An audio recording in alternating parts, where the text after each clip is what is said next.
9 నెలలు కూటమి ప్రభుత్వం అధికారంలోకి వచ్చి ఈ 9 నెలల కాలంలో సూపర్ 6 లేదు, 7 లేదు, ఏం లేదు. అబద్ధపు హామీలు చెప్పి అధికారంలోకి వచ్చి ఏంటయా 9 నెలల నుంచి కూడా చూస్తున్నాము, ఒకటి కూడా నెరవేర్చట్లేదు, మీరు చెప్పిన హామీలన్నీ కూడా ప్రస్తావనే చేయట్లేదు అని ఎవరైనా ప్రశ్నిస్తే ఏం సాకులు చెప్తున్నారు? ఇదంతా వాళ్ళు ఈరోజు అధికారంలో ఉండి కూడా చేయకపోవడానికి కారణం, చేయలేకపోతున్నందుకు కారణం మా నాయకుడు జగన్మోహన్ రెడ్డి గారని సాకులు చెప్తూ కాలయాపన చేస్తున్నటువంటి విషయం మీ అందరికీ తెలుసు. అలాగే ఇది ఏంటి అని ప్రశ్నిస్తే ఏ విధంగా అక్రమ కేసులు కట్టి అక్రమ అరెస్టులు చేసి ఏ విధంగా జైలు పాలు చేస్తున్నారో మనం చూస్తున్నాం. ఈరోజు మా చిలకలూరుపేట నియోజకవర్గానికి సంబంధించినటువంటి YSR Congress party social media activist అయినటువంటి దళిత ముద్దుబిడ్డ మా రాకేష్ని ఏ విధంగా అక్రమ కేసులు పెట్టి జైలుకి ఈడ్చారు అనేది మీరు చూస్తూ ఉన్నారు. దాని గురించి నేను వివరంగా చెప్తా. రాకేష్ని వారి కుటుంబ సభ్యులతో పాటు మా నియోజకవర్గ సభ్యులందరూ కూడా ఈ రోజున పరామర్శించడానికి రావడం జరిగింది. రాకేష్కి ధైర్యం కూడా చెప్పడం జరిగింది. ఒక్కసారి మనం ఏ విధంగా కూటమి ప్రభుత్వం వచ్చాక చక్కటి అందమైన కట్టుకథల్ని ఏ విధంగా అల్లి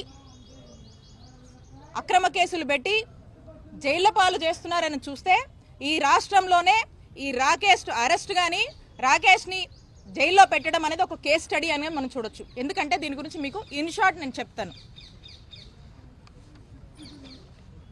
ఇక్కడ భాష అనే అతనితో ఎమ్మెల్యే పత్తిపాటి పుల్లారావు ఒక కంప్లైంట్ ఇప్పిస్తాడు. ఎమ్మెల్యే పుల్లారావు డైరెక్షన్లో కంప్లైంట్ ఏమని ఇప్పిస్తారంటే 6/3/2025 అంటే 6th మార్చిన రాత్రి సుమారు 9 గంటల సమయంలో ఈ భాష కళామందర్ సెంటర్ మీదుగా వెళ్తుంటాడు. అప్పుడు వెళ్తున్నప్పుడు దారిలో ఈ దొడ్డ రాకేష్ గాంధీ, ఫణీంద్ర నాగిశెట్టి, దామిశెట్టి రామకోటేశ్వరరావు ఈ ముగ్గురు కూడా నలుపు రంగు డ్యూక్ బైక్ పైన వచ్చి నన్ను అడ్డుకొని అబ్యూజివ్ వర్డ్స్ని మెన్షన్ చేశారు. ఆ వర్డ్స్ నేను మెన్షన్ చేయట్లేదు ఇక్కడ అని మాట్లాడి అతన్ని ఏదో ఇష్టం వచ్చినట్టుగా మాట్లాడి ఈ ముగ్గురు కూడా ఈ భాష అనే అతన్ని చుట్టుముట్టి అందులో ఈ దొడ్డ రాకేష్ గాంధీ ఈ భాష ఫోన్ ఇవ్వమని ఇవ్వకపోతుంటే రాకేష్ గాంధీ జోబులో ఉన్నటువంటి కత్తిని తీసి ఆ కత్తి మడతపెట్టి తీసి అలాగే ఇతనితో పాటు ఉన్నటువంటి రాకేష్తో ఉన్నటువంటి ఫణీంద్ర అలాగే దామిశెట్టి కోటేశ్వర వీళ్ళు కూడా చిన్నపాటి కర్రలు పట్టుకొని ఉండి ఈ భాష మీద అతని సెల్ ఫోన్ ఇవ్వమని, ఇవ్వకపోతే అతని గొంతు మీద కత్తి పెట్టి డీప్గా థ్రెటన్ చేసి అతన్ని చంపుతానని ఆ మాదిరిగా మాటలు మాట్లాడి బెదిరించి ఈ భాష జోబ్లో ఉన్నటువంటి ఐటెల్ బ్లూ కలర్ ఫోన్ చెప్పాడు. దీని ఐఎంఈ నంబర్స్, ఫోన్ నంబర్స్ ఇందులో ఇచ్చాడు. ఇక ఈ ఫోన్ని రాకేష్ గాంధీ తీసుకున్నాడని ఈ ముగ్గురు కూడా రాకేష్ గాంధీ, ఫణీంద్ర, ఈ కోటేశ్వరు ఈ ముగ్గురు కూడా ఈ భాషని అబ్యూజివ్గా ఇష్టం వచ్చినట్టు బెదిరించి తనని చంపే ప్రయత్నం చేశారని, దాంట్లో భాగంగా అటుగా ఆ పక్క నుంచి వస్తున్నటువంటి పిల్లికోటి, పఠాన్ సమదు, మధుమాల రవి వీళ్ళంతా ఈ జవాజీ బుచ్చిబాబు వీళ్ళంతా కూడా అక్కడి నుంచి చూసి అక్కడి నుండి వాళ్ళు పరారైనట్టుగా ఈ కథంతా అల్లారు.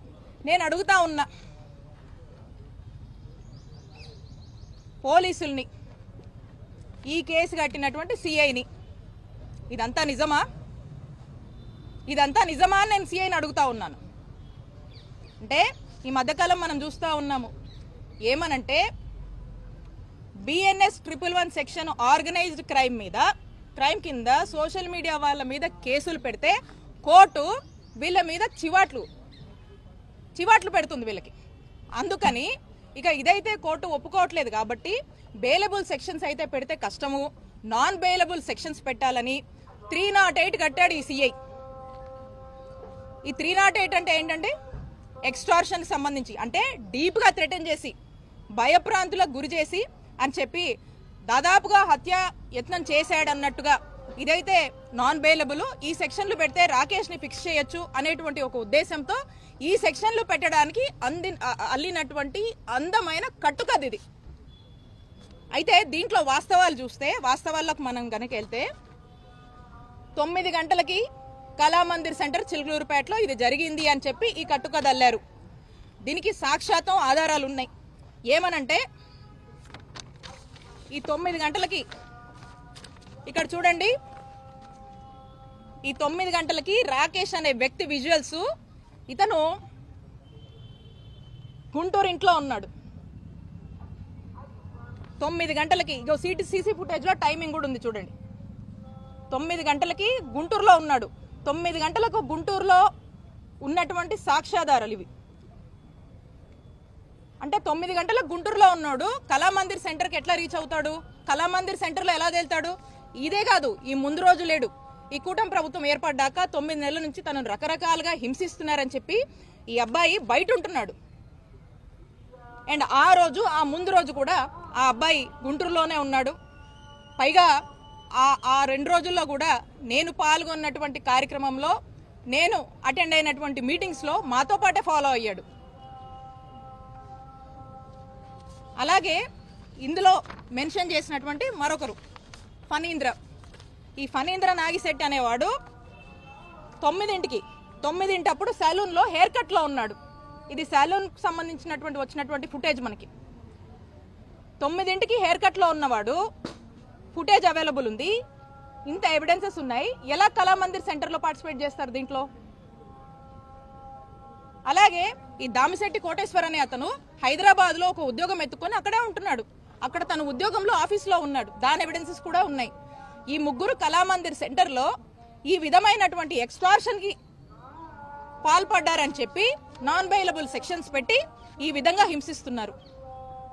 కూటమి ప్రభుత్వం ఏర్పడిన దగ్గర నుంచి కన్నా మనం చూస్తుంటే ఇప్పటికీ 16 కేసులు ఈ రాకేష్ గాంధీ మీద వేరు ప్రాంతాల్లో ఎక్కడెక్కడో ఏవో కంప్లైంట్స్ అట ఇచ్చారట, ఉన్నాయట. అందుకని ఇప్పుడు ఇతన్ని హింసించాలంట. అంటే ఒక్కసారి ఆలోచించండి, అక్రమ కేసులు పెట్టే విషయంలో కూటమి ప్రభుత్వం యొక్క పిచ్చి పరాకాష్ఠకు చేరిందని ఈ రాకేష్ యొక్క కేసే, ఈ కేస్ స్టడీయే మనకు ఎవిడెంట్ గా ఒక ఐ ఓపెనింగ్ గా కనిపిస్తుంది. అక్రమ కేసులు ఏ విధంగా కూటమి ప్రభుత్వం వాళ్ళు కడుతున్నారు, వైఎస్ఆర్ కాంగ్రెస్ పార్టీ వాళ్ళని హింసిస్తున్నారు, జైళ్ల పాలు చేస్తున్నారని.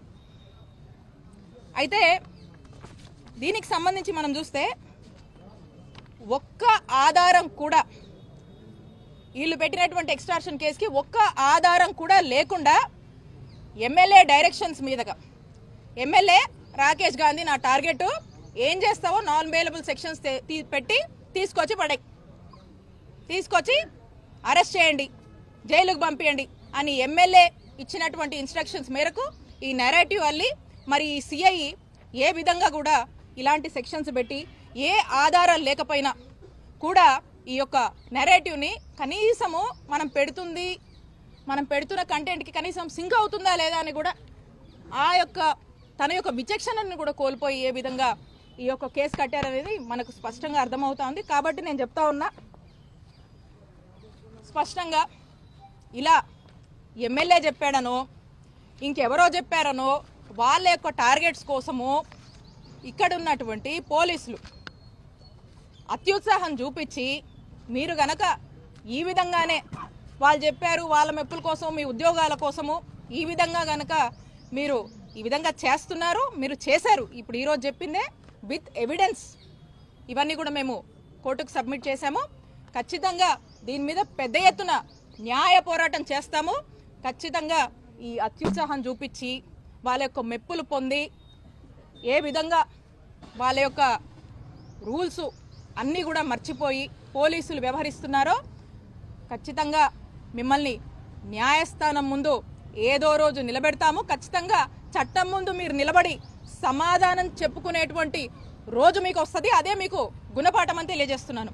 అలాగే పోలీసులకు హెచ్చరిస్తున్నాను, మీరు ఇప్పుడు చేస్తున్నటువంటి అంటే ఇది మాకు బాధ అనిపిస్తుంది.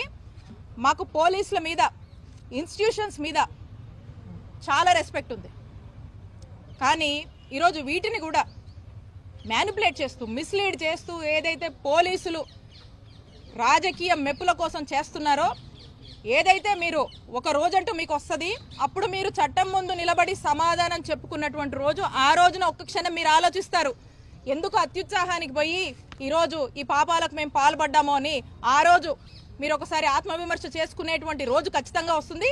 సరైన గుణపాఠం మీకు చెప్తాము, చట్టం ముందు మిమ్మల్ని నిలబెడతామని చెప్పి పోలీసుల్ని హెచ్చరిస్తున్నాను. Please subscribe .news.